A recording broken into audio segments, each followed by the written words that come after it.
സുരാജ് ഏട്ടന്റെ ഇഡി പറഞ്ഞാൽ മറ്റേ റെയ്ഡിന് വരുന്ന എൻഫോഴ്സ്മെന്റ് ഡയറക്ടറേറ്റ് ആ സാധനം അല്ല. ഇത് മറ്റേ എക്സ്ട്രാ ഡീസന്റ് ആളുടെ ഒരു സിനിമ. നമ്മുടെ മാർക്കോനൊക്കെ ക്ലാഷ് വെച്ച പടമാണ്. ഇപ്പൊ OTT റിലീസ് ചെയ്തിട്ടുണ്ട്. മനോരമ മാക്സിലും സൈന പ്ലേയിലും അവൈലബിൾ ആണ്. സോ ഇതിൽ എങ്ങനെയാണ് വെച്ചാൽ ഈ നമ്മൾ പറയില്ലേ നമ്മുടെ സൊസൈറ്റിയിലൊക്കെ ഭയങ്കര നീറ്റ് ആയിട്ട് ഡ്രസ് ചെയ്തിട്ട് ഭയങ്കര പാവമാണ് തോന്നിക്കുന്നത്, ക്ലീൻ ഷേവ് ടക്കിങ് ചെയ്തിട്ട് അതേപോലെ തന്നെ സ്പെക്സ് ഒക്കെ വെച്ചിട്ടുള്ള ആൾക്കാരുണ്ടാവും. ഭയങ്കര റെസ്പെക്ട് നമ്മൾ കൊടുക്കുന്ന ആൾക്കാരായിരിക്കും.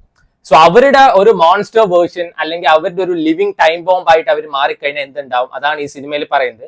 വേണമെങ്കിൽ നമുക്ക് പറയാം ഒരു ഷമി അങ്ങനത്തെ ഒരു ടൈപ്പ് ക്യാരക്ടർ. ഇതിൽ സുരാജ് പറയുമ്പോൾ ഭയങ്കര ഡീസെന്റ് ആയിട്ടുള്ള, നമുക്ക് കണ്ടാൽ തന്നെ പാവം തോന്നും. ആൻഡ് അങ്ങനത്തെ കുറെ ക്യാരക്ടർ നമ്മുടെ ലൈഫിൽ കണ്ടിട്ടുണ്ടാവും.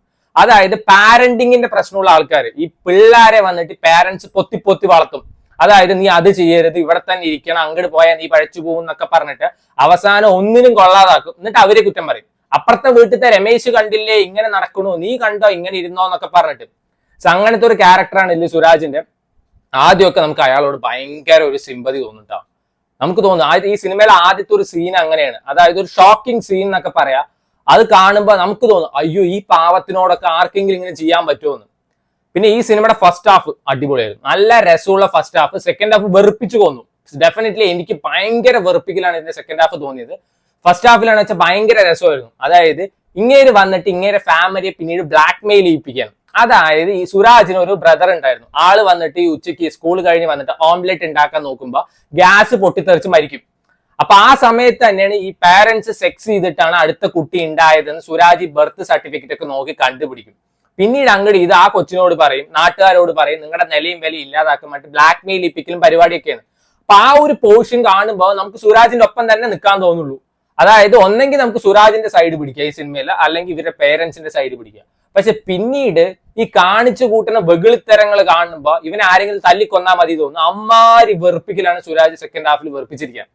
സുരാജ് ചെയ്ത തെറ്റെന്നല്ല, ആൾക്ക് കൊടുത്ത ക്യാരക്ടർ അങ്ങനെയാണ്, ആൾ കിടിലനായിട്ട് പെർഫോം ചെയ്യുന്നത്. പക്ഷെ ഇത് എനിക്ക് ബേസിക്കലി വർക്ക് ആയില്ല. Not my cup of tea എന്ന് വേണമെങ്കിൽ പറയാം. ഇത് അത്ര വലിയ തെറ്റായിട്ട് തല പോണ കേസൊന്നുമല്ല. നീ വേണമെങ്കിൽ പറയടാ പറഞ്ഞിട്ട് അയാൾ ഭയങ്കര ഭരിക്കുന്ന ഒരു തന്തപ്പിടിയാണ്. നീ വേണമെങ്കിൽ പോയി പറയടാ എനിക്കൊരു ക്നാപ്പും ഇല്ല പറഞ്ഞിട്ട് പോയി കഴിഞ്ഞാൽ പിന്നെ സിനിമ ഇല്ല. അപ്പൊ പിന്നെ അതിനെ വലിപ്പിച്ച് അവസാനമൊക്കെ കൊണ്ടേ കാണിച്ചു വെച്ചിരിക്കുന്നത് എനിക്ക് ഭയങ്കര വെറുപ്പിക്കലായിട്ടാണ് തോന്നിയത്. സോ പെർഫോം ചെയ്തതിൽ മറ്റേ ഗ്രേസ് ആന്റണി ഒക്കെ ഉണ്ട്, ആളൊക്കെ പെർഫോം ചെയ്തിട്ടൊക്കെ ഉണ്ട്. പക്ഷെ അങ്ങനെ കിടിലം പെർഫോമൻസ് ആയിട്ടൊന്നും ബേസിക്കലി എനിക്ക് തോന്നിയില്ല. ഇപ്പൊ എന്റെ സ്കൂളിലും എന്റെ കോളേജിലും ഞാൻ ഇങ്ങനത്തെ ആൾക്കാരൊക്കെ കണ്ടിട്ടുണ്ട്. അതായത് അവര് പഞ്ചപാവമായിരിക്കും, അവരെ മാക്സിമം യൂട്ടിലൈസ് ചെയ്യാൻ വേണ്ടി കുറെ ആൾക്കാരുണ്ടാവും. ആൻഡ് അവര് വൺസ് ആ ഒരു ലിമിറ്റ് വിട്ട് കഴിഞ്ഞ ഒരു എക്സ്ട്രീം സ്റ്റേജിലേക്ക് പോകും. അതൊക്കെയാണ് ഈ സിനിമയിൽ കാണിക്കുന്നത്. നമുക്ക് വേണമെങ്കിൽ മുകുന്ദൻ ഉണ്ണി അസോസിയേറ്റ്സ് ഒക്കെ സിനിമയിൽ ഒരു ഡാർക്ക് ഷെയ്ഡുള്ള ഒരു ക്യാരക്ടറിന്റെ കാര്യം പറയുന്ന സിനിമയാണ്. ബേസിക്കലി എനിക്ക് അത്ര വർക്കാവാത്ത പടമാണ്. ഇതും ഇഷ്ടപ്പെടുന്ന ആൾക്കാർ ഇഷ്ടം പോലെ ഉണ്ടാവും. Try it out. മനോരമ മാക്സിലും സൈന പ്ലേയിൽ അവൈലബിൾ ആണ്. സോ ഈ മറ്റേ മാർക്കോ ഇറങ്ങുന്ന സമയത്ത് നമ്മുടെ സുരാജ് ഒക്കെ വന്ന് പറയുന്നുണ്ടായിരുന്നു, അതായത് ഇത് എല്ലാവരും സാറ്റിസ്ഫൈ ചെയ്യുന്ന സിനിമയാണ്, എല്ലാവർക്കും കാണാൻ പറ്റിയ സിനിമയാണ് എന്നൊക്കെ പറഞ്ഞിട്ട്.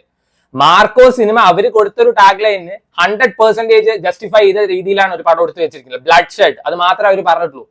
ഇത് എല്ലാവരെയും സാറ്റിസ്ഫൈ ചെയ്യും, എല്ലാവർക്കും കാണാൻ പറ്റിയ ഒരു വെറുപ്പിക്കുന്ന പടമാണ് അങ്ങനെ പറയണം. അല്ലാതെ എല്ലാവരെയും സാറ്റിസ്ഫൈ ചെയ്തിട്ട് ഒരാളെ താഴ്ത്തിയിട്ട് മറ്റേ പൊക്കി അടിക്കരുത്.